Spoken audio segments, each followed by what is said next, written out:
Velkommen til EASJ's side for udlandsophold.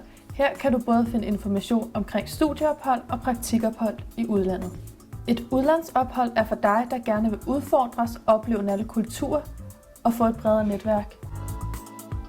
På forsiden Kom ud i verden kan du se et kort over, hvor du kan komme hen, samt EASJ's partnernetværk.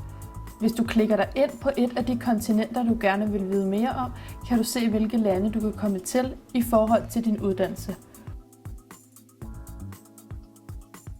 Du kan også kigge ind under praktikophold, hvis du vil vide mere omkring praktik i udlandet.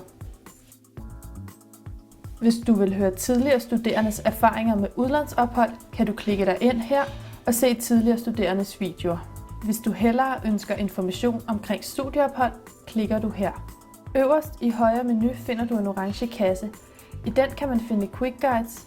Disse guides giver dig mere information om ansøgningsproceduren, og hvis du gerne vil afsted, kan du også finde ansøgningsvejledning her, som du kan downloade og udfylde. I den orange kasse finder du også praktikophold inden for EU. Her kan du læse om, hvad du skal gøre, før du tager afsted, når du søger, og når dit ophold er slut. Hvis du har nogle spørgsmål, kan du skrive til din studievejleder.